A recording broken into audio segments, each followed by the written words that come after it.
자, 개정 과목 특강 진행하도록 하겠습니다. 자, 많은 분들이 회계학 공부를 처음 시작하실 때 용어가 낯설어서 어려움을 느끼십니다. 왜냐하면 우리가 일상생활에서 사용하는 용어와 회계학에서 사용하는 용어 간의 차이가 있기 때문에 그렇습니다. 우리가 예를 들어서 누구한테 돈을 빌려주면 우리는 빌려준 돈이라고 하지만은 회계학에선 그것을 대여금이라고 합니다. 자, 그리고 내가 아직 못 받은 돈이 아니라 회계학에서는요, 미수금이라고 합니다. 자, 이처럼 회계학에서 사용하는 별도의 용어가 있기 때문에 먼저 이러한 용어들을 익히신 다음에 공부를 하시면은 이후 공부를 좀 더 수월하게 하실 수가 있습니다. 그래서 본 개정 과목 정리 특강을 준비했습니다. 우리 회계학에서 많이 쓰이는 개정 과목들, 대표적인 개정 과목들의 즉 용어죠. 이러한 용어를 익히신 다음에 이하 공부를 하시면은 어떤 개정 과목이 나왔을 때 이 개정 과목 이거 이런 뜻이지 요거지라고 아셔야지만 이하 회계학 내용이 좀 더 쉽게 들어오겠죠. 마치 이거는 우리가 영어 공부할 때 영어 단어를 암기하는 것과 유사하다라고 말씀드릴 수가 있겠습니다. 우리가 영어 문장을 독해를 하려면은 먼저 단어를 알아야지만 독해가 가능하겠죠. 자, 이처럼 우리가 회계학을 공부하실 때는 개정 과목, 대표적인 개정 과목 몇 가지 정도는 미리 알고 공부를 시작하시는 것이 이하 공부를 조금 더 편하게 만들어 줄 것입니다. 자, 우리는 그래서 대표적으로 중요한 개정 과목에 대해서 간단하게 소개를 드릴게요. 자, 여기에서 언급되지 않은 그 외에 나머지 개정 과목들은 이하 강의를 진행하면서 수업 중간중간에 나오게 될 것입니다. 자, 우리 개정 과목, 우리가 개정이라고 하는 거는요, 크게 재무 상태표 개정이 있고, 자, 재무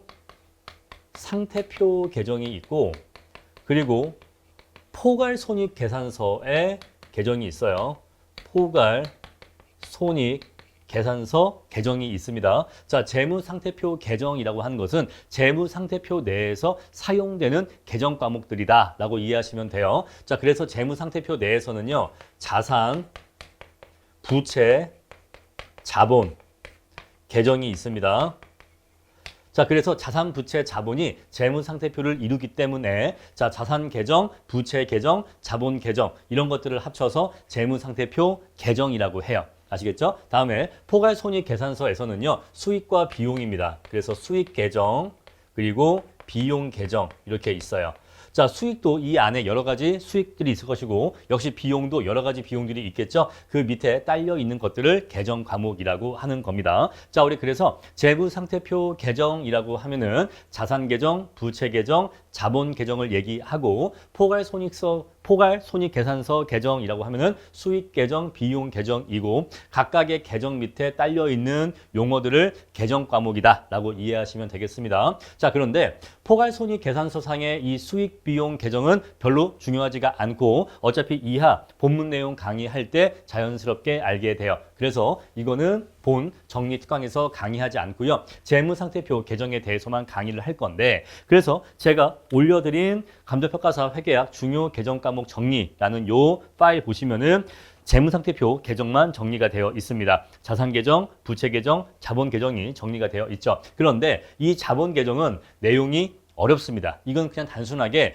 용어의 설명 정도에서 끝나는 게 아니라 자본이라고 하는 것의 내용까지 아셔야 돼요. 그래서 이 자본 계정은 제가 개정 과목 정리 자료에 넣어드리긴 했지만 이거는 이번 회계 원리 시간에 공부하는 게 아니라 나중에 재무회계 원 공부하실 때, 기본 강의 공부하실 때 그때 공부하시면 되겠습니다. 자, 그래서 자본은 표만 넣어드리기만 미리 넣어드렸고 요거는 지금 공부하는 게 아니고 우리 이번 시간에는 자산 계정과 부채 계정에 대해서만 알아보도록 하겠습니다. 자, 그럼 이제 본격적으로 개정 과목 정리 특강 시작하도록 할게요. 자, 먼저 자산 계정은요, 유동 자산과 비유동 자산으로 구분이 됩니다. 자, 단순합니다. 유동, 비유동 이라고 이렇게 구분하는 구별 기준은 1년 기준이다 라고 생각을 하시면 돼요. 물론 우리가 기본 강의 들어가면은 요 1년 기준 말고도 더욱더 세부적인 내용들을 공부하게 될 건데 일단 우리는 가장 쉽게 정리하면은 1년 이내에 현금화가 되는 자산, 1년 이내에 현금화가 될 수 있는 자산을 유동자산이라고 하고 1년 이후에 현금화가 되는 자산을 비유동 자산이라 한다라고 보시면 돼요. 1년을 기준으로 하시면 되는 겁니다. 아시겠죠? 자, 그래서 유동 자산은 1년 이내에 현금화가 가능한 자산이라고 쉽게 단순하게 정리하시면 되고, 비유동 자산은 1년 이후에 1년 이상 현금화 하는데 1년 이상 걸리는 자산을 비유동 자산이라고 보시면 되는 겁니다. 자, 그래서 먼저 당좌 자산이 있는데, 당좌 자산, 자, 유동 자산은 다시 당좌 자산과 재고 자산으로 또 구분이 됩니다. 자, 그래서 당좌 자산은 여러분들 현금이나 은행 예금 이런 것들 떠올리시면 돼요. 아시겠죠? 당좌라는 말은 현금이나 은행 예금 이런 거를 떠올리시면 되고, 그리고 재고 자산은 말 그대로 창고에 쌓여 있는 재고를 떠올리시면 됩니다. 여기 계정 과목 정리표에 보시면은 재고 자산 안에 상품, 소모품, 원재료, 제공품, 제품 이런 것들이 있죠. 자, 이런 것들이 재고 자산을 이룬다. 자, 우리 이런 것들은요, 창고에 있으니까 꺼내서 팔면은 1년 이내에 현금화 가능할까요? 네, 1년 이내에 현금화 가능할 것입니다. 그래서 재고 자산은 유동 자산에 포함되는 것이에요. 자, 그러면 현금화 하는데 1년 이상 걸리는 자산들이 있는데, 바로 첫 번째 투자 자산이 있는 겁니다. 자, 투자 자산은 말 그대로 투자 수익을 목적으로 갖고 있는 자산을 얘기해요.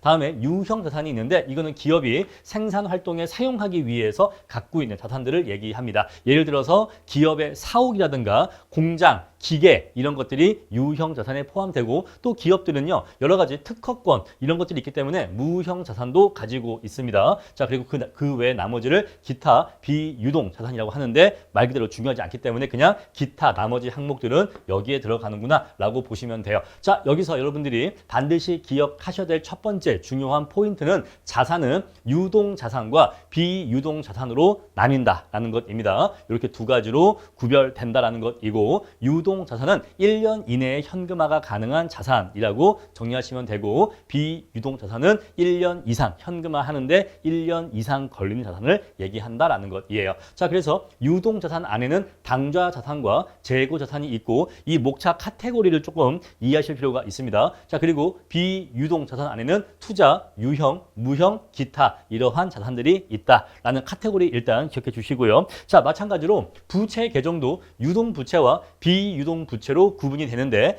앞에서와 마찬가지로 우리가 유동과 비유동 이라는 이거의 구분은 역시 1년 기준이에요. 자, 부채는 내가 갚아야 될 돈이죠. 갚아야 될 돈인데 내가 1년 이내에 갚아야 하는 돈을 유동부채라고 하는 겁니다. 1년 이내에 갚아야 하는 돈을 유동부채라고 하고, 상환일이 1년 이상 남아있는 부채를 비유동 부채라고 하는 겁니다. 만약에 내가 어떤 빚이 있는데, 부채가 있는데 내가 이 부채를 6개월 내에 갚아야 돼. 갚아야 하는 시점이 6개월 내야 라고 한다면은 걔는 당연히 유동부채인 거고요. 만약에 내가 어떤 부채가 있는데 내가 이게 3년 뒤에 갚을 거야.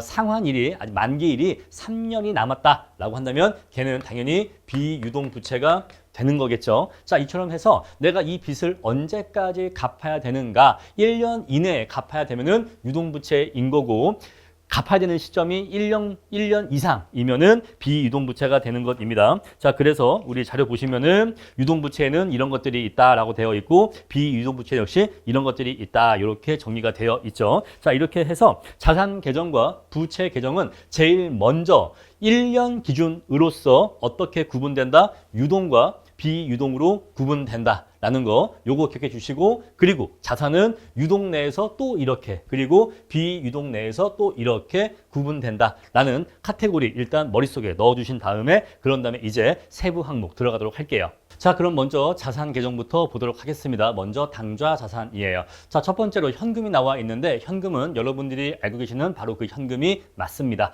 10,000원짜리, 50,000원짜리, 동전, 우리 이런 것들을 현금이라고 하죠. 자, 한국은행이 발행한 주화나 지폐. 자, 주화는 동전을 얘기하고요. 지폐는 종이돈을 얘기합니다. 자, 그리고 옆에 보시면 통화대용증권이라고 있는데, 통화대용증권은 현금과 마찬가지로 현금과 유사하게 쓰일 수 있는 것들을 통화 대용 증권이라고 합니다. 자, 얘네들이 통화예요, 통화. 얘네가 통화인데 이 통화들을 대신할 수 있는 증권이다. 이 말은 현금과 거의 유사한 것들이다. 이렇게 이해하시면 돼요. 그러면 어떤 것들이 있느냐? 바로 밑에 괄호에 나와 있죠. 첫 번째, 타인 발행 수표, 자기압 수표, 송금 수표 나와 있는데 자, 각각의 수표가 어떠한 수표인지 우리가 굳이 알 필요가 없어. 타인 발행 수표와 자기압 수표의 차이점이 뭐냐? 이거 굳이 알 필요 없습니다. 그냥 이런 것들은 통화 대용 증권으로서 현금으로 분류가 된다라고 보시면 돼요. 자, 만약에 어떠한 기업이 있는데 그 기업 금고에 자, 10,000원짜리가 10장, 10만 원의 현금이 있다고 합시다. 그리고 타인 발행 수표가 5만 원이 있고 자기압 수표가 3만 원이 있고 송금 수표가 2만 원이 있다라고 한다면 이 기업은 재무상태표에 우리 기업은 얼마어치의 현금이 있다라고 공시하냐면 바로 20만 원어치의 현금이 있다라고 공시하는 거다라는 것이에요.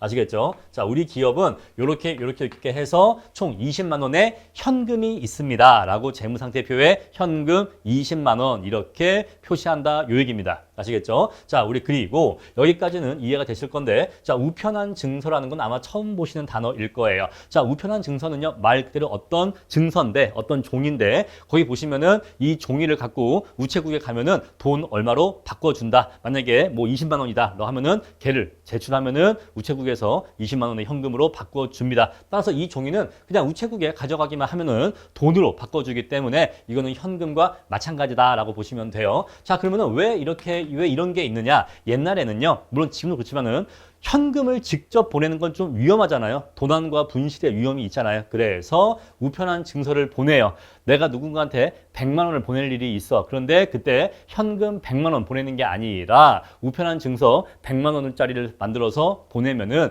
그 사람이 그 증서를 갖고 우체국에 가면은 100만 원을 찾아갈 수 있기 때문에 그렇게 하는 거다 정도 이해하시면 되고요. 다음에 공사채. 자, 공기업이 발행하면 공채, 사기업이 발행하면 사채입니다. 자, 그냥 합쳐서 공사채라고 하는데 돈을 빌린 채권이에요. 채권. 자, 돈을 빌렸으면 뭘 줘야 됩니까? 이자를 줘야겠죠. 근데 이자라고 하는 것은 아무 때나 주는 게 아니라 만약에 한 달에 한 번 주기로 했다라고 한다면은 한 달이 지나야지만 한 달치 이자를 받을 권리가 있을 것이고 1년에 한 번 주기로 했다라고 한다면은 1년이 지나야지만 이자를 받을 권리가 생기겠죠. 자, 그래서 돈을 빌렸을 때 그 돈을 빌려준 사람한테 채권을 갖고 있는 사람들한테 자, 만기 이자표라고 하는 것은 이자를 받을 시기가 꽉 찬 걸 얘기하는 거예요. 이자 받을 시기가 된 이자 받을 권리를 얘기하는 겁니다. 자, 따라서 만기 이자표를 제시하면 약속된 이자를 받을 수 있기 때문에 역시 이것도 제출만 하면은 받을 수 있는 거예요. 따라서 역시 이것도 현금으로 분류가 됩니다. 자, 따라서 여기에는 이런 것들은 전부 다 무엇으로서 분류가 된다? 현금으로 분류가 된다. 만약에 우리 여기에다가 우편한 증서를 3만 원어치 갖고 있다. 공사채 만기 이자표가 2만 원어치가 있다. 라고 한다면 이때 이 기업은 자, 우리 기업은 현금 25만 원어치를 갖고 있다. 라고 재무상태표에 표시하면 되는 겁니다. 아시겠죠? 자, 이런 것들은 다 전부 다 현금으로 취급한다. 왜? 현금과 매우 유사하기 때문에 그렇습니다. 다음에 두 번째, 당좌예금인데 맨 처음에 회계원리 공부하실 때는 이 당좌예금을 처음에 조금 비중 있게 공부를 하셔야 됩니다. 자, 우리가 어떤 기업이 있어요. 자, 기업이 있고 은행이 있다라고 합시다. 자, 그랬을 때 기업이 어떤 거래처하고 거래를 합니다. 자, 이 거래처로부터 만약에 이 기업이 빵 공장 기업인데 빵을 만들어 파는 기업이다라고 해볼게요. 그럼 이 거래처로부터 밀가루를 사왔다라고 하겠습니다. 자, 이렇게 해서 이제 거래처로부터 밀가루를 매입하겠죠. 자, 그러면 원래 기업은 밀가루를 100만 원어치 매입을 했다고 하면은 원래 거래처에 100만 원을 주는 게 맞아요. 맞는데 일반적으로 기업들 간의 거래에서는 외상 거래가 많습니다. 외상이나 또는 어음 거래가 많아요. 자, 그래서 기업이 거래처에게 어음을 지급합니다. 어음을 지급해요. 자, 이거 어음 100만 원짜리인데 한 달 뒤에 요 은행에 가져가면은 100만 원 줄 거야. 이런 식으로 해서 어음을 발행했다라고 하겠습니다. 자, 그러면 이 거래처는 요 어음을 은행에 제시를 해요. 어음을 은행에 제시를 합니다. 요 기업이 이 어음 너한테 내밀면 100만 원 줄 거라던데? 라고 해서 어음을 제시합니다. 그러면 은행은 거래처한테 돈을 줘야 되는데 자기 돈을 줄 수가 없죠. 그래서 이 기업은 은행한테 미리 돈을 맡겨 놓습니다. 바로 그게 당좌예금이에요. 바로 이게 당좌예금입니다. 자, 기업은 은행한테 돈을 미리 맡겨 놓습니다. 바로 이게 당좌예금이다라는 것이에요. 당좌 예금. 자, 당좌 예금을 100만 원어치 돈을 이미 넣어놨다라고 하면은 자, 기업은 은행에 자신의 당좌 예금 100만 원이 이미 있는 상태에서 거래처가 100만 원짜리 어음을 제시하면 은행은 그럼 이 당좌 예금에서 돈을 꺼내서 얘한테 주면 된다라는 것 이해요. 아시겠죠? 자, 그래서 이 기업이 맡겨놓은 당좌 예금에서 얘를 인출해서 여기를 꺼내서 얘한테 100만 원을 지급한다 이 얘기입니다. 자, 그러고 나면은 이제 이 기업의 당좌 예금은 잔액이 0으로 줄겠죠. 자, 이런 식으로 은행에다가 돈을 맡겨놓고서 어음 발행을 할 때 은행에 맡겨놓은 이 예금을 당좌 예금이라 한다라는 것이에요. 자, 이렇게 결제하도록 맺은 계약을 무슨 계약이라 한다? 당좌 계약이라 한다 이 얘기예요. 당좌 계약. 자, 은행과의 당좌 계약에 의하여 당좌 수표를 발행할 목적의 예금을 당좌 예금이라고 한다라는 것입니다. 자, 지금 어떤 구조인지 이해하셨죠? 자, 그런데 당좌 차월의 개념까지 말씀을 드릴게요.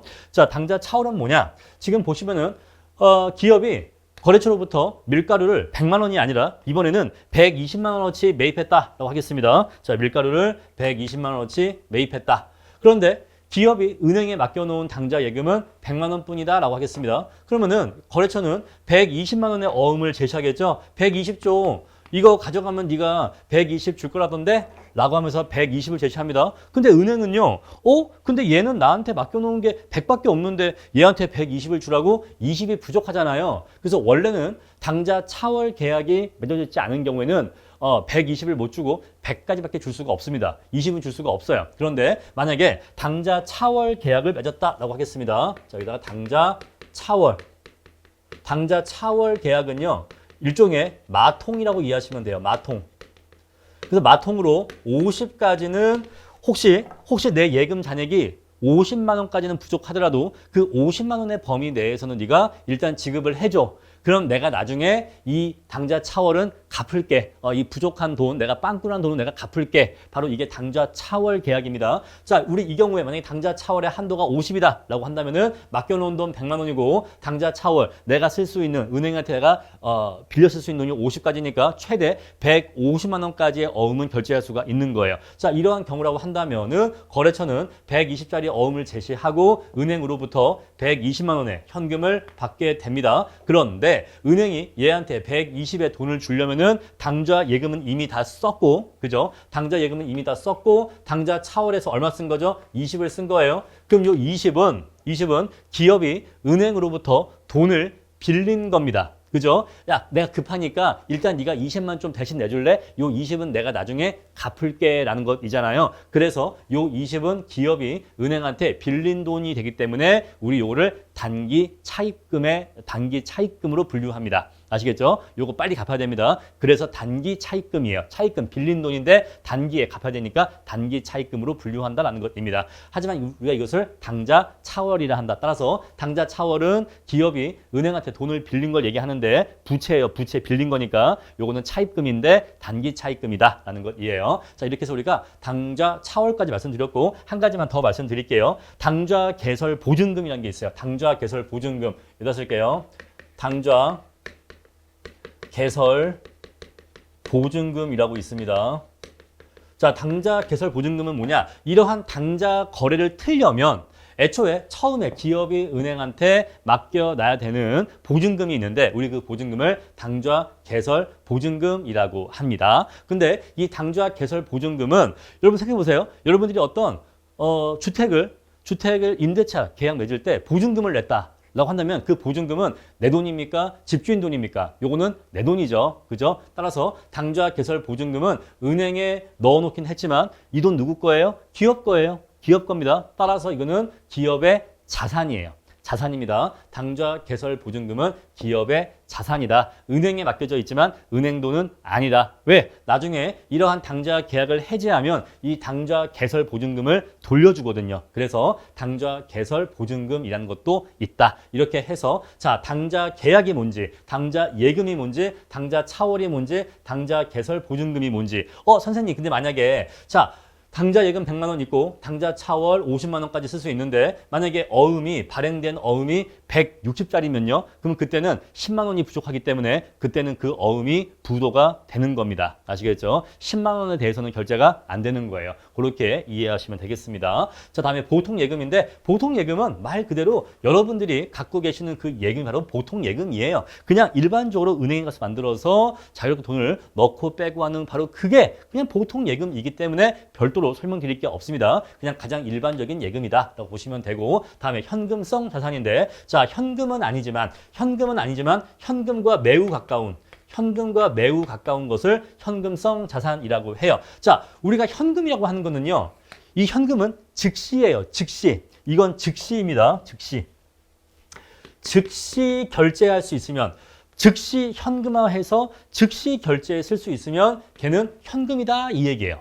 자 그런데 현금성 자산은 현금에 매우 가깝다 이 얘기입니다. 현금에 매우 가까워. 그런데 현금까지는 아니야. 그럼 그 말은 대체 현금화가 되는데 얼마나 걸리는 것을 현금성 자산이라고 하느냐. 바로 3개월 이내예요. 3개월 이내에 현금화가 가능하다면 야 3개월 정도면 거의 현금 아니냐? 라고 말하는 거예요. 여러분 우리가 일상생활이 아니라 기업의 입장에서는 3개월 이내에 현금화할 수 있으면 야 이거는 현금과 매우 가깝다라고 볼 수가 있는 겁니다. 아시겠죠? 자 우리 그래서 현금은 즉시 결제할 수 있는 즉시 현금으로 뽑아서 바로 결제할 수 있는 것을 현금이라고 하고 다음에 현금성 자산은 3개월 이내에 현금화가 가능한 것을 현금과 매우 가깝다라고 해서 현금성 자산이라고 하고 3개월 이내에 현금화가 되는 채권, 상한 우선주 환매채 이런 것들이 있는데 이런 것들이 무엇인지는 나중에 뒤에 강의에서 공부하시면 되겠습니다. 어쨌거나 중요한 포인트는 바로 3개월 이내라는 게 중요한 포인트예요. 3개월 이내에 현금화가 되는 현금화가 가능한 자산을 현금성 자산이라고 한다라는 것입니다. 자, 그래서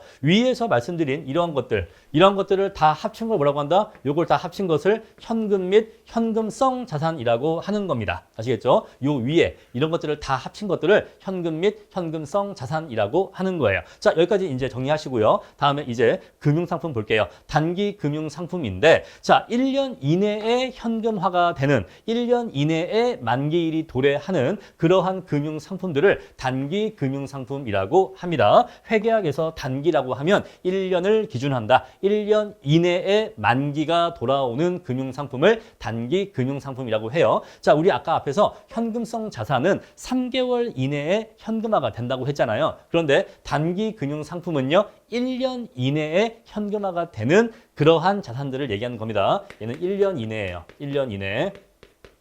자, 그래서 1년 이내에 정기예금의 이 만기일이 1년 이내로 다가오는 거죠. 그러면 이제 만기일이 다가오면은 이제 얘를 깨서 현금으로 수령할 수가 있겠죠. 마찬가지로 정기적금 그리고 양도성 예금 증서 이런 것들이 있다. 양도성 예금 증서가 무엇인지는 굳이 말씀드리지 않겠습니다. 자, 이런 게 있다라는 것이고 다음에 단기 매매 증권인데 자, 주식이나 채권 우리 이런 것들을 증권이라고 합니다. 그런데 단기간에 사고 팔 것을 목적으로 갖고 있는 것을 단기 매매 증권이라고 해요. 단기간 즉 1년 이내에 비교적 짧은 시간 내에 사고 팔아서 그 시세 차익을 얻기 위해서 갖고 있는 이러한 주식이나 채권들을 단기 매매 증권이라고 한다라는 것입니다. 여기까지 정리해 주시고요. 자, 계속 이어서 당좌 자산 아래 내용 보겠습니다. 자, 이거 되게 중요한 내용인데 이게 굉장히 사실 중요합니다. 자, 우리가 상품이나 또는 제품 어쨌거나 물건을 팔고서 매출하고서 그 대금을 외상으로 한 경우 자 물건을 팔았는데 판매 대금을 현금으로 받는 게 제일 좋죠. 근데 일반적인 기업 간의 거래에서는 현금 거래가 거의 없어요. 물건을 팔면 보통은 자 외상으로 팔거나 또는 어음 판매를 합니다. 자 내가 기업이 A 기업이 있고 B 기업이 있는데 A 기업이 B 기업한테 100만 원어치의 물건을 팝니다. 자, 그랬을 때 B 기업이 A 기업에게 100만 원의 현금을 지급하면 가장 깔끔하고 바로 그게 현금 거래예요. 자, 그런데 B가 A한테 외상으로 이거 돈은 나중에 줄게 라고 할 수 있는데 그때 이 A 기업은 B 기업에 대해서 100만 원을 청구할 수 있는 권리를 갖게 됩니까? 너 나한테 100만 원 줘야지 100만 원 줘 라고 요구할 수 있는 권리를 갖게 됩니까? 바로 우리 돈을 달라고 말할 수 있는 권리를 채권이라고 하는데 이렇게 자 기업의 상거래, 기업이 물건을 사고 파는 이러한 상거래에서 발생한 채권을 매출 채권이라고 합니다. 바로 여기가 매출 채권이에요. 자, 매출 채권. 기업이 물건을 팔고서 상대방한테 너 물건 사갔으니까 나한테 판매 대금을 줘. 나 그 물건값 줘. 라고 요구할 수 있는 권리를 매출 채권이라고 해요. 근데 이 외상거래라고 하는 것은 두 가지로 구분이 됩니다. 외상거래는 두 가지로 구분이 돼요. 그냥 외상거래가 있고 어음거래가 있어요. 자, 어음거래는 뭐냐? 어음이라고 하는 별도의 형식이 있습니다. 어음법에서 규정하고 있는 별도의 어음이라고 하는 형식이 있어. 그러니까 어음은 단순하게 이렇게 보시면 돼요. 문서로 이렇게 정리가 되어 있어요. 어음 양식에 따라서 내가 너한테 언제까지 얼마를 주겠다. 이렇게 딱 적혀 있는 어음이라는 문서가 있다라고 보시면 돼요. 자, 그래서 외상으로 물건을 사면서 어음을 발행했으면 그거는 어음 거래를 한 거고 어음을 주지 않았으면 그냥 외상 거래를 한 겁니다. 자, 이랬을 때 그냥 외상 거래했다라고 하면은 그때 A가 B한테 돈을 받을 권리가 생기는데 우리 그것을 외상 매출금이라고 해요. 걔를 외상 매출금이라고 합니다. 나 B한테 물건 100만 원어치 팔았는데 B한테서 아직 100만 원 못 받았어. 나 B한테 돈 100만 원 받을 거 있어. 얘가 나한테 외상으로 사간 물건값 100만 원 받을 거 있어. 라고 하면은 바로 그게 외상 매출금이라고 하는 거예요. 그런데 자, A가 B한테 물건 팔았는데 B가 알았어. 한 달 뒤에 줄게. 한 달 뒤에 내가 너한테 돈을 주겠다라고 하는 어음을 발행해 줄게. 라고 하면은 어음을 받았어요. 바로 이 어음은요, 받을 어음이라고 하는 거예요. 받을 어음. 자, 이렇게 해서 외상 매출금과 받을 어음을 회사 내부 관리 목적으로 구분하긴 하는데 사실 이 둘은 그냥 합쳐서 그냥 원래는 매출 채권이에요. 그냥 이 양자를 구분하지 않고 그냥 매출 채권이라고 해도 상관없어요. 아시겠죠? 자, 재무 상태표에 표시할 때에는 그냥 양자를 합쳐서 매출 채권으로 합쳐서 공시를 하지 외상 매출금이 얼마, 받을 어음이 얼마 이렇게 나눠서 공시하지는 않습니다. 만약에 A가 B한테 외상 매출금이 100만 원어치가 있다라고 하고 받을 어음이 50만 원어치가 있다라고 하면은 이렇게 외상 매출금 100만 원 있고 받을 어음 50만 원 있다. 이렇게 재무상태표에 공시하는 게 아니라 그냥 이 둘을 합쳐서 매출채권 150만 원어치가 있다. 이렇게 공시를 한다. 이 얘기예요. 그런데 우리가 외상 매출금과 받을 어음을 구분하는 것은 회사 내부적인 관리 목적이다 라고 보시면 돼요. 저 양자의 구분이 엄격한 것도 아니고 반드시 필요한 것도 아니에요. 아시겠죠? 자, 어쨌거나 어음을 받으면 우리 그 받은 어음을 받을 어음인데 돈을 받을 어음, 돈 받을 어음이라고 이해하시면 돼요. 자, 그래서 물건을 팔았는데 타인이 발행한 약속어음을 받는 경우에는 어음을 받게 된다. 우리 이 어음을 받을 어음이라 하는데 이 어음은 이 기업의 자산이에요. 왜? 돈을 받을 권리니까. 아시겠죠? 자, 그래서 상거래에서 이렇게 외상거래가 있었을 때 어음을 받았으면은 받을 어음을 받은 거고 만약에 받을 어음은 아니고 그냥 외상거래면은 외상 매출금을 갖게 되는 건데 요 둘을 합쳐서 매출채권이라고 한다라는 것이에요. 자, 그래서 우리가 한번 분개를 해보면은 분개가 아직 뭔지 분개 앞에서 공부했구나. 공부했으니까 자, 우리 얘를 한번 분개해 볼게요. 자, 차변이 있고 여기 이렇게 대변이 있는데 만약에 자, 내가 물건을 팔았습니다. 자, 상품 100만 원어치가 상대방한테 갔어요. 자, 현금이 들어왔다. 현금 거래했다. 그럼 현금 100만 원 이렇게 오면 되는 겁니다. 가장 깔끔한 거죠. 그런데 자, 외상 매출금이 들어왔다라고 하면 여기에 외상 매출금 100만 원이 오는 겁니다. 외상 거래했다면 외상 매출금 들어오는 거고요. 여긴 똑같고요. 자, 만약에 똑같이 상품 100만 원씩 팔았는데 만약에 어음을 받았다라고 한다면 여기다가 받을 어음 이렇게 온다 이 얘기입니다. 받을 어음을 대신 받았다 해서 100만 원어치 받을 어음 받았다. 그런데 외상 매출금이나 받을 어음이나 모두 다 합쳐서 뭐다? 매출채권이기 때문에 이렇게 쓰지 않고 어떻게 쓸 수 있다? 그냥 매출채권 100만 원 들어왔다. 이렇게도 쓸 수 있다 이 얘기예요. 매출채권 100만 원 들어왔다. 이렇게도 쓸 수 있다 이 얘기입니다. 자, 계정 과목 이렇게 구분하지 않고 그냥 매출채권으로 쓸 수 있다. 라는 말씀 드린 겁니다. 자, 다음에 단기 대여금이 있는데 자, 내가 누군가한테 돈을 빌렸다 라고 한다면 그건 나의 부채겠죠. 근데 반대로 내가 누군가한테 돈을 빌려줬다라고 하면요. 그거는 내가 받을 돈이 있는 거니까 나의 자산이에요. 아시겠죠? 내가 친구한테 돈을 빌렸으면 그건 나의 부채이지만 내가 친구한테 돈을 빌려줬으면 그 빌려준 돈은 나의 자산이에요. 돈을 받을 권리가 있는 거니까. 자, 그런데 1년 이내에 회수할 조건으로 빌려준 돈을 우리가 단기 대여금이라고 합니다. 1년 이내에 돌려받을 돈이기 때문에 우리 얘를 단기 대여금이라고 해요. 자, 대여금은 뭐라고요? 대여금은 내가 빌려준 돈을 대여금이라고 하는데 근데 이 돈을 언제 받을 건데 했었을 때 1년 이내에 돌려받을 그 돈을 단기 대여금이라고 한다라는 것이에요. 다음에 미수금이 있는데 자, 미수는요. 아직 받지 못했다 이 얘기예요. 그리고 여기 미수 수익이 있죠. 역시 미수금, 미수 수익 똑같이 미수 미수인데 이 말은 아직 받지 못했다 이 얘기입니다. 아직 받지 못했다. 적어 드릴까요? 아직 받지 못했다. 자, 그러면 이러한 미수금과 위에서 얘기한 매출채권 이것들은 어떠한 차이점이 있느냐. 여기서 매출채권은요. 상거래에서 발생한 외상을 매출채권이라고 하는 겁니다. 그런데 미수금은요. 상거래 이외에서 발생한 외상거래를 미수금이라고 하는 거예요. 자, 상거래가 뭐냐. 자, 만약에 이 A기업이 빵 만드는 회사라고 한다면은 A가 B한테 빵을 파는 거래를 우리가 상거래라고 하는 거예요. 아시겠죠? 빵 회사라면 빵을 파는 거래를 상거래, 빵을 사고 파는 거래를 상거래라고 하는 겁니다. 근데 만약에 A 기업이 갖고 있던 빵 기계가 있어, 빵 기계.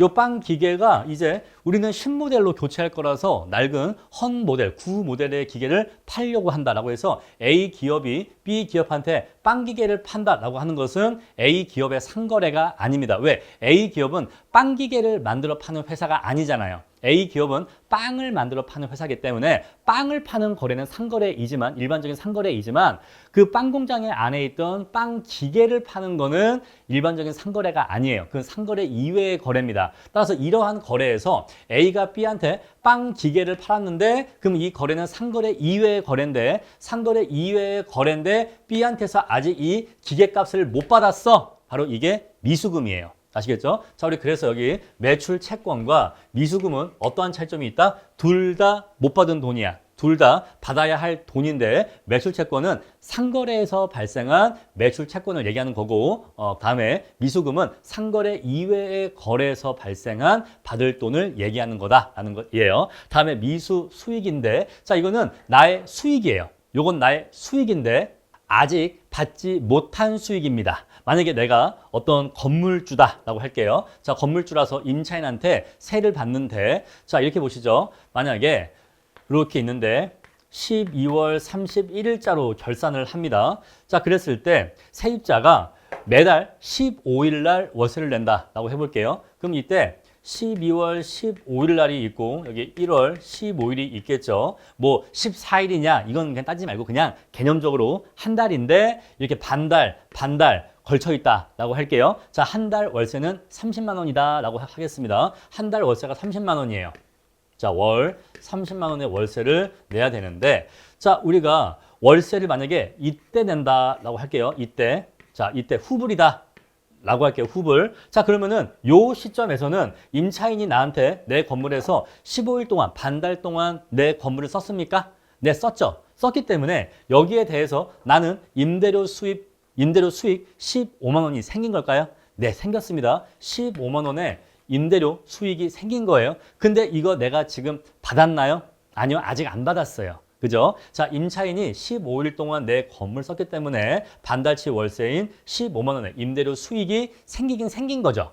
내가 받을 권리가 생긴 거잖아요. 근데 내가 아직 받지는 않았잖아요. 그래서 자, 받을 권리가 생긴 수익인데 아직 받지는 않았기 때문에 우리 이것을 미수수익이라고 하는 겁니다. 미수수익. 만약에 자, 여기 미수이자가 있는데 미수이자 봅시다. 내가 누군가한테 돈을 빌려줬어. 돈을 빌려줬는데 이때 빌려줬는데 한 달 이자가 30만 원이야. 자, 이때 돈 빌려주고 한 달 이자 30만 원인데 자, 이때 시점 기준 하면은 이제 돈을 빌려준 지 15일이 지난 거예요. 반달이 지난 겁니다. 그러면은 내가 상대방한테 받을 이자가 15만 원 어치가 생긴 겁니까? 네, 생겼죠. 이자가 15만 원 생겼지만 내가 아직 받지는 않았죠. 우리 이런 것을 미수 이자라고 하는 겁니다. 아시겠죠? 자, 발생한 수익이야. 발생은 했어. 요 15일치가 발생은 했어. 하지만 내가 아직 받지는 않았어. 그러면 이건 내가 받을 돈이기 때문에, 그죠? 받을 임대료고 받을 이자기 때문에 내가 받을 돈이잖아요.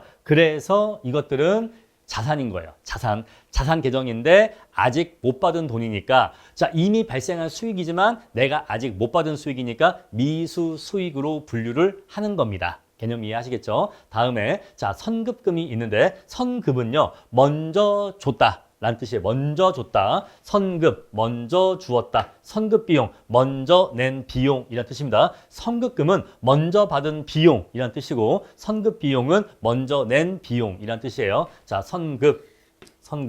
자, 먼저. 미리죠. 먼저 또는 미리. 낸 돈. 자, 이러한 선급금은 뭐냐? 상품 또는 원재료 이런 것들을 매입하기로 계약하고, 자, 매입할 건데 계약금 쪽으로 먼저 낸 돈이에요. 자, 내가 만약에 이 A기업이 빵 회사인데 밀가루를 매입할 거예요. 자, 그런데 밀가루가 아직 오지 않았어. 밀가루가 아직 오지 않았지만 밀가루를 100만 원어치 사기로 했는데 그중에서 10만 원을 계약금 쪽으로 먼저 보냈어. 나 너한테 밀가루 살 거니까 밀가루 좀 보내줘. 그런데 계약금 좀 넣어줄 수 있어? 그러면 우리가 안심하고 너한테 밀가루를 보낼게. 알았어. 계약금 10만 원 넣을게 라고 해서 밀가루가 아직 나한테 오진 않았지만 내가 돈 10만 원을 먼저 입금했죠. 바로 이게 선급금입니다. 계약금 쪽으로 내가 먼저 낸 돈을 선급금이라고 하는 거예요. 개념 이해하시겠죠? 다음에 선급 비용인데, 자, 이거는요, 비용인데 내가 미리 낸 비용이에요. 이건 내가 미리 낸 비용입니다. 자, 예를 들어서 우리가 보험에 가입했다라고 하겠습니다. 자, 이때 보험에 가입했어요. 근데 한 달치 보험료가 30만 원이야. 자, 그런데 여기 보시면은 보험료를 내가 이때 30만 원을 먼저 냈습니다. 먼저 냈어요. 근데 이때 결산 시점에 보니까 아직 반달밖에 지나지 않았죠. 그죠? 30만 원 한 달치 보험료를 먼저 냈는데 결산 시점에 보니까 12월 31일자로 재무상태표를 작성하다 보니까, 자, 이 기간이 반달밖에 가지 않았어. 따라서 30만 원 중에서 보험료로 비용으로서는 15만 원의 보험료가 발생한 거죠. 그런데 요 뒤에 15일치에 대해서는 아직 보험료가 비용이 발생하지 않은 겁니다. 왜? 아직 내가 보험 서비스를 이용하지 않았기 때문에 한 달치 보험료는 먼저 냈지만 보험료라고 하는 비용화된 것은 반달치이고 이 나머지 반달치는 아직 비용화되지 않았거든요. 따라서 내가 요 뒤에 반달치 2주간의 비용을 미리 낸 겁니다. 미리 낸 비용이에요. 우리 이것을 선급 보험료라고 하는 겁니다. 선급 보험료, 선급 비용이라고 해요.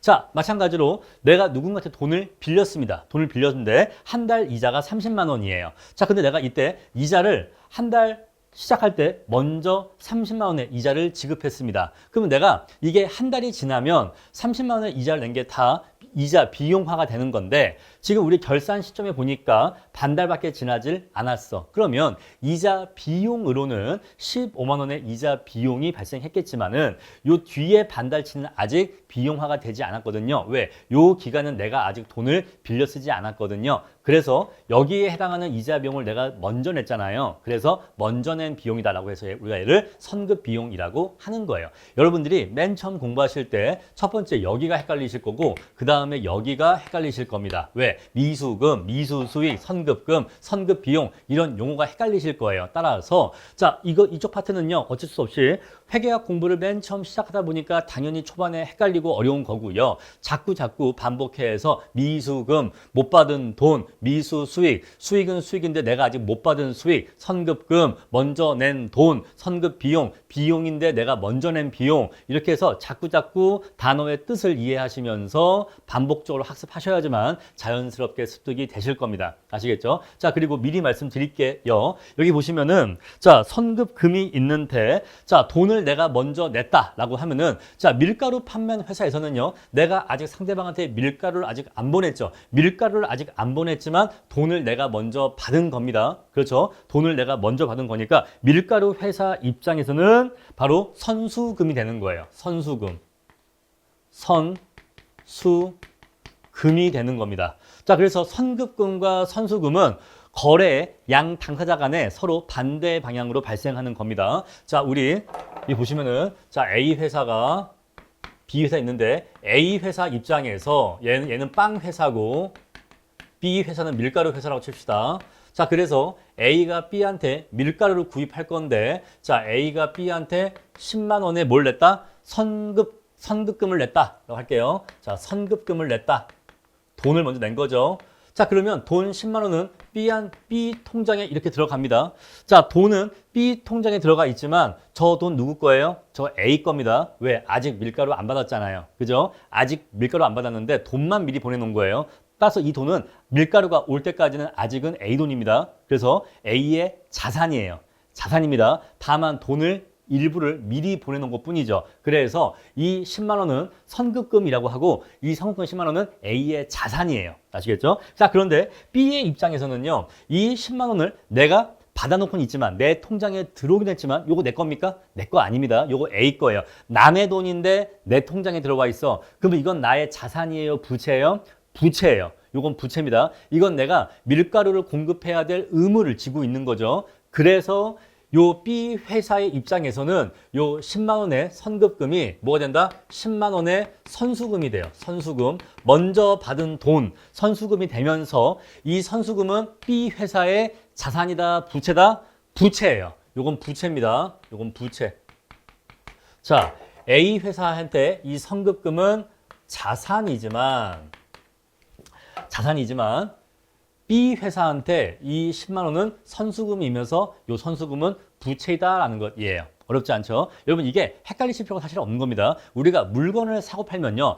한쪽 당사자가 물건을 팔잖아요. 그죠? 10만 원짜리 물건을 팔죠. 그러면 반대쪽 당사자는요. 10만 원짜리 물건을 사는 겁니다. 그죠? 똑같은 10만 원의 거래가 이루어지는데 파는 사람이 있고 사는 사람이 있어서 서로 입장이 반대인 거예요. 아시겠죠? 자, 이렇게 해서 밀가루를 사는 쪽은 10만 원 선급금을 준 거고 B, 밀가루를 파는 입장에서는 아직 밀가루 안 보냈는데 돈만 먼저 받은 거니까 요거는 선수금, 선수, 먼저 받은 돈이란 뜻이고 요거는 부채예요. 내가 밀가루를 줘야 될 의무를 지는 겁니다. 자, 다음에 선급 비용이 있는데 자, 마찬가지 역시 이 비용을 받는 사람 입장에서는요. 선수 수익이 돼요.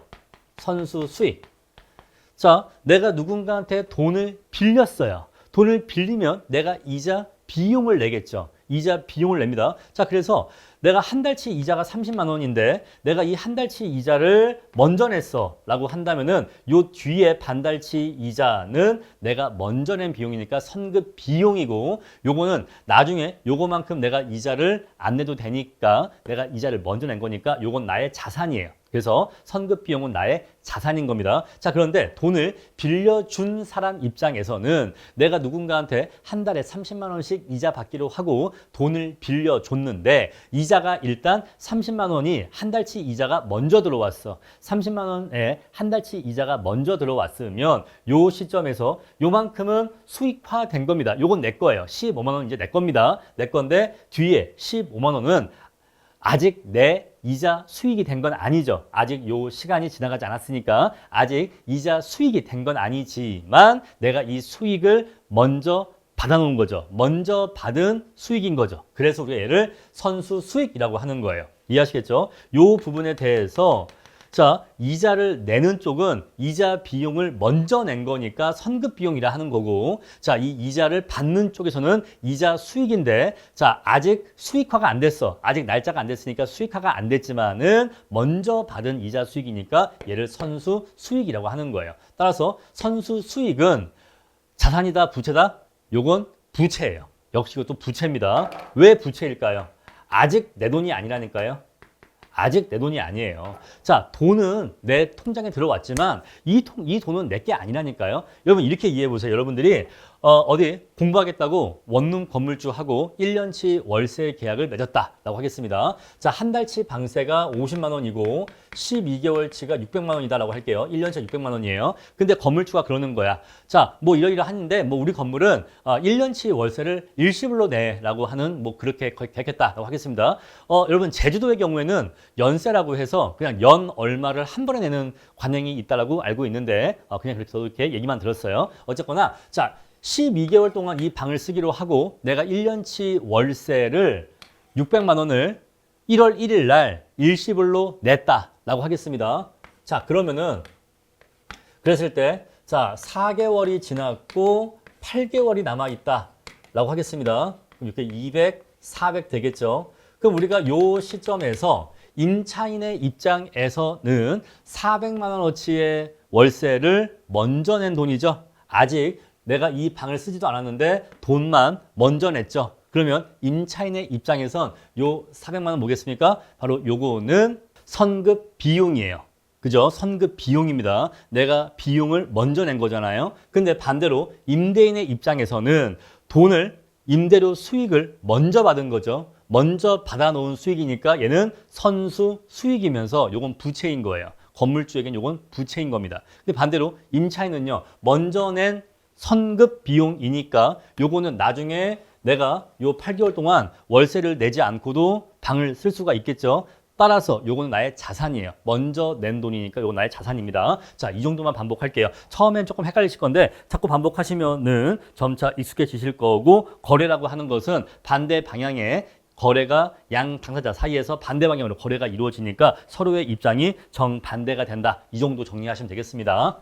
자, 중요한 내용은 지금까지 대부분 설명드렸고요. 이제 남아있는 내용들은 별로 중요한 내용이 아니기 때문에 좀 빠르게 진행하도록 하겠습니다. 자, 다음에 이제 재고자산인데 요 안에는 상품이 있어요. 자, 우리가 상품이 있고 제품이 있는데 상품과 제품은 어떠한 차이점이 있느냐? 자, 제품은 내가 만든 물건을 제품이라고 합니다. 내가 만든 물건을 제품이라고 해요. 자, 우리 그래서 뭐 SPC와 같은 빵 회사에서 빵을 만들어 팔죠. 거기는 제빵 공장이 있어서 자, 제빵 공장에서 빵을 만들어 팝니다. 이렇게 만들어진 빵을 제품이라고 하는 거예요. 만든 물건이니까. 근데 만약에 자, GS25에서 SPC가 만든 빵을 사다가 팔아요. 자, 그러면 GS25는 빵을 판매하지만 이 빵을 내가 만든 건 아니죠. 남이 만든 물건을 사다가 그냥 장사, 거래만 하는 거죠. 우리 이러한 물건을 상품이라고 합니다. 따라서 빵을 만들어 파는 입장에서 빵은, 그런 회사는 빵이 제품이지만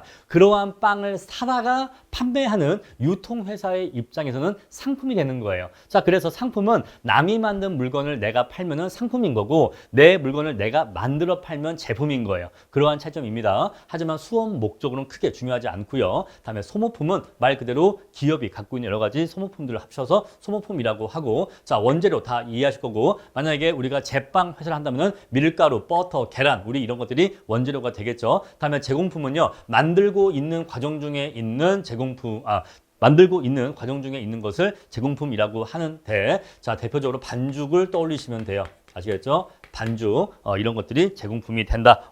어려운 내용 없으니까 빠르게 넘어가겠습니다.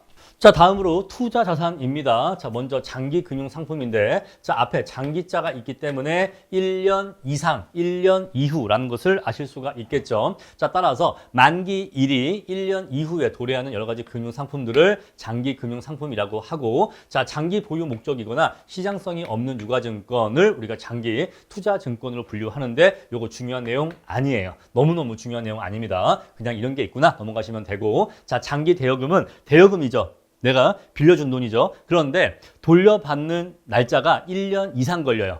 그러면요, 우리 이러한 대여금을 장기 대여금이라고 하는데 중요하지 않은 내용이니까 그런갑다 하고 넘어가시면 됩니다. 자, 다음에 투자 목적으로 소유하고 있는 건물, 토지 이런 것들 우리가 투자 부동산이라고 하는데, 자, 투자 목적이다 이 말은 월세를 받고 그리고 시세 차익을 노릴 목적이다. 우리 이러한 목적으로 갖고 있는 부동산을 투자 부동산이라고 합니다. 자, 우리 이런 것들은 비유동 자산으로 분류가 된다라는 것이고, 다음에 여러분들이 재무회계 1 기본 강의를 수강하실 때 가장 중요한 내용 바로 여기입니다. 유형 자산이에요. 자, 기업이 자신이 직접 사용할 목적으로 갖고 있는 자산을 유형 자산이라고 합니다. 그러면 기업은 이런 유형 자산을 왜 갖고 있을까요? 자신의 생산 활동에 사용하기 위해서라고 이해하시면 돼요. 자, 어떠한 제빵 회사가 있다라고 한다면은, 자, 제빵 회사가 빵을 만들기 위해서 뭐가 필요하다? 토지가 필요하다. 자, 빵 공장 부지가 필요하겠죠. 또 빵 공장 건물이 필요하겠죠. 또 빵 공장 안에 여러 가지 제빵 장치가 필요할 것이고, 여러 가지 차량, 빵을 배달할 차량도 필요하겠죠. 자, 만약 그리고 빵 공장을 더 짓고 있다라고 한다면은 아직 짓고 있는 과정 중에 있는 사옥이나 빵 공장이 있을 수 있는데 우리 그런 것들을 건설 중인 자산이라고 합니다. 자, 건설 중인 자산은 짓고 있는 건물이란 뜻이기 때문에 자, 이것은 얼마짜리로 측정하냐면은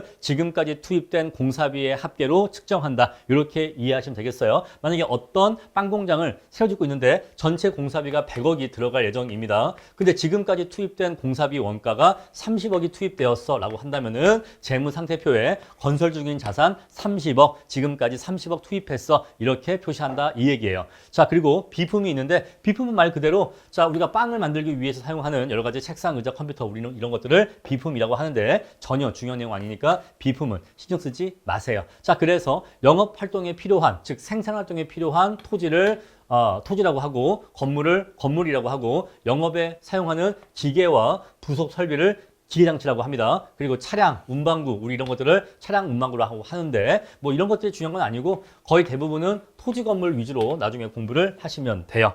자, 그리고 기업이 유형 자산만 갖고 있는 게 아니라 무형 자산도 갖고 있겠죠. 자, 우리 그래서 영업권이라고 하는 것이 있는데 자, 영업권은 기업 외부에서 돈을 주고 구입한 무형 자산을 영업권이라고 합니다. 자, 예를 들어서 이런 게 있는 거예요. 어떤 기업이 있는데 자, A 기업이 있고 B 기업이 있는데 A 기업의 요 기업의 공정 가치가 예를 들어서 150만 원이라고 합시다.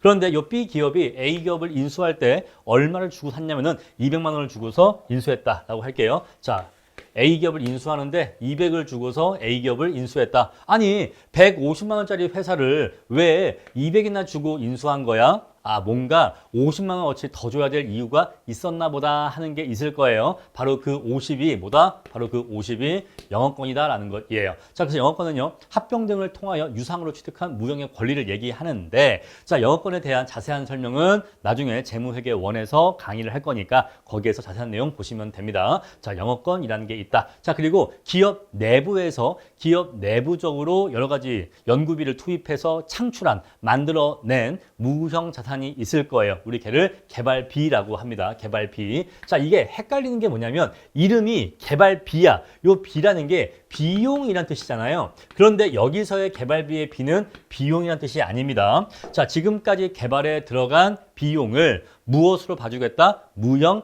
자산으로 봐주겠다 이 얘기예요. 자, 그래서 개발비는 이름은 비용의 비지만 얘의 성격은 자산이에요. 아시겠죠? 자, 우리 일정한 요건을 충족하면 신제품이나 신기술 개발에 들어간 지금까지의 개발비가 있겠죠? 그 개발비를 합친 것을 뭐라고 봐준다? 무형 자산으로 봐주겠다라는 것이에요. 따라서 개발비는 무형 자산입니다. 이름은 비용이지만 얘의 성격은 무형 자산이에요. 자, 역시 여기에 대한 자세한 내용도 재무회계원 기본 강의에서 공부를 하시게 될 겁니다.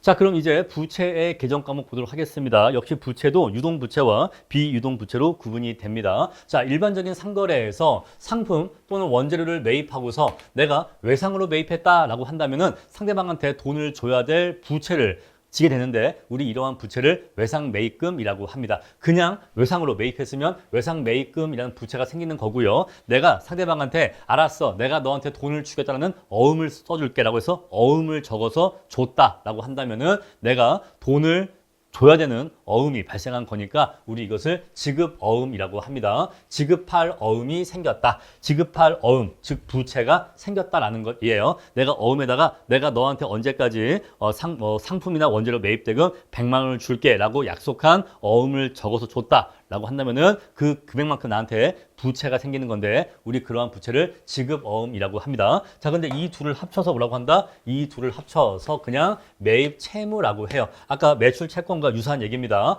자, 우리 그래서 회사 관리용 목적으로 외상 매입금과 지급어음을 구분할 수는 있지만은 IFRS에 따르면은 재무상태표에 공시할 때는 그냥 매입 채무라는 계정에 같이 합쳐서 공시하기 때문에 우리가 그냥 매입 채무라고 해도 상관이 없어요. 아시겠죠? 요 둘을 구분하지 않는다라고 한다면 그냥 매입 채무라고 하시면 되는 겁니다. 자, 또 돈을 빌렸어요. 돈을 빌렸으면 차입금인데 요거 부채인데 내가 갚아야 될 시기가 1년 이내야. 만기일이 1년 이내에 갚아야 하는 차입금이면 우리 걔를 단기 차입금이라고 합니다. 자, 미지급금 돈을 안 준 거죠. 안 준 건데 자, 일반적인 상거래 이외에서 발생한 외상거래를 미지급금이라고 합니다. 내가 빵 기계를 사왔어. 빵 기계를 사왔는데 내가 이 기계값을 아직 안 줬어 라고 하면요, 얘를 미지급금이라고 하는 겁니다. 자, 미지급금의 반대말은요, 당연히 뭘까요? 당연히 미수금이겠죠. 미수금. 빵 기계를 판 쪽에서는 아직 빵 기계값을 못 받았으니까 미수금인 거고, 빵 기계를 산 쪽에서는요, 아직 돈을 안 줬으니까 미지급금인 거예요. 아시겠죠? 자, 그리고 내가 직원을 고용했습니다. 그러면 급여를 줘야 되죠? 근데 내가 아직 안 준 급여야. 이게 뭐죠? 미지급 급여입니다. 사람을 고용했으면 급여를 줘야 되는데 내가 급여를 아직 안 줬어. 그럼 이건 나의 부채입니다. 이건 나의 빚이에요. 자, 그리고 내가 돈을 빌렸어. 그럼 내가 이자 비용을 내야 되죠. 내야 되는데 아직 내가 이 이자를 안 냈어. 역시 미지급 이자입니다. 우리 이렇게 이미 발생한 비용인데 내가 내지를 않았어 라고 하면 얘를 미지급 비용이라고 해요. 자, 그러면 이러한 미지급 비용의 반대말은 뭘까요? 요거의 반대말은요, 바로 미수 수익이에요. 미수 수익. 아까 얘기했던 거죠. 자, 급여를 받는 쪽에서는 수익인 거고 이자를 받는 쪽에서는 수익이잖아요. 이자를 내는 쪽은 이자 비용이지만 이 이자를 받는 쪽은 이자 수익이잖아요. 아시겠죠? 누군가가 돈을 빌려주고 돈을 빌리면 이자 비용을 내는 쪽은 이자 비용을 내는 거지만 이 돈을 빌려준 사람은 이자 수익을 버는 거기 때문에 자, 내가 내야 될 이자 비용을 안 냈어 라고 하면 뭐죠? 요거는 미지급 이자인 거예요. 근데 내가 받아야 하는 이자를 아직 내가 못 받았어. 이게 뭐죠? 미수 수익인 거예요. 아시겠죠? 반대 방향으로 이해하시면 됩니다. 다음으로 미지급 배당금인데 자, 기업이 주주들에게 배당금을 주기로 했어요. 자, 기업이 주주에게 배당금을 주기로 했습니다. 자, 한 주당, 예를 들어서 한 주당 뭐 100원을 주기로 했어요. 자, 그러면 한 주당 100원의 배당금을 주기로 선언했다면 이제 100원의 배당금을 줘야 될 뭐가 생기죠? 의무가 생깁니다. 우리 얘를 미지급 배당금이라고 하는 부채로 분류해요. 아시겠죠? 자, 우리가 주주들한테 한 주당 100원의 배당금을 줄게라고 배당을 선언했어. 배당 선언이라고 하는데 배당 선언을 하게 되면은 이제 기업은 주주에게 한 주당 100원의 배당금을 줘야 될 의무를 갖게 됩니다. 바로 우리 그 의무를 미지급 배당금이라는 부채로 인식하는 거예요. 다음에 선수금인데 요거 이미 말씀드렸죠. 자, 미리 받은 돈이 선수금입니다. 그리고 미리 받은 수익이 선수 수익이에요. 자, 우리 선수금의 반대말 뭐였죠? 요거는 선급금이라고 했죠. 선급금. 그리고 선수 수익의 반대말은요, 선급 비용이라고 했죠. 선급 비용. 이렇게 해서 이건 사실 같은 얘기인데 거래의 방향을 어떻게 보느냐에 따라서 선급 먼저 냈다, 먼저 받았다. 자, 선수 수익 먼저 받았다.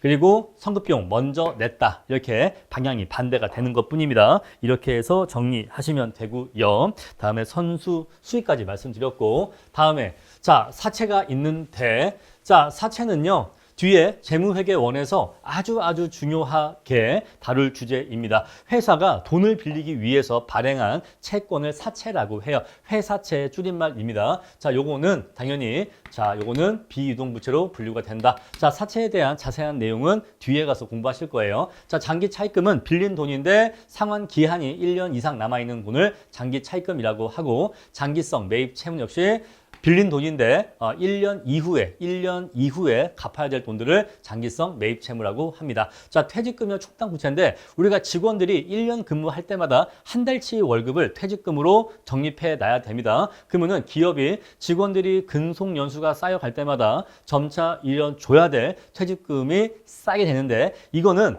회사가 갖고 있는 돈이지만 회사 돈이에요? 아니면은 직원들 돈이에요? 요거는 직원들 돈입니다. 갖고 있다가 직원들이 퇴직을 하게 되면은 그때 지급을 해야 되죠. 그래서 퇴직급여 충당 부채는 나중에 직원들이 퇴직을 하면은 그때 퇴직금을 주기 위해서 미리 쌓아놓고 준비하고 있는 돈인데 이거는 회사 금고에 쌓여 있다고 해도 직원들에게 줘야 될 돈이기 때문에 기업의 입장에선 부채인 거예요. 아시겠죠? 부채. 자, 그렇게 해서 구분하시면 되겠습니다. 자, 이렇게 해서 부채 계정까지 다 말씀을 드렸고요. 뒤에 보시면 자본 계정이 있는데 자본 계정은 단순한 용어 설명으로는 할 수가 없고 자본에 대한 내용을 아셔야 되기 때문에 여기에 대한 계정 과목의 내용들은 자본 파트 나중에 기본 강의에서 공부하시면서 그때 다시 이 표를 보시면서 복습을 하시면은 더 수월하게 복습을 하실 수 있을 겁니다. 자, 이렇게 해서 계정 과목 정리 특강 마치겠습니다.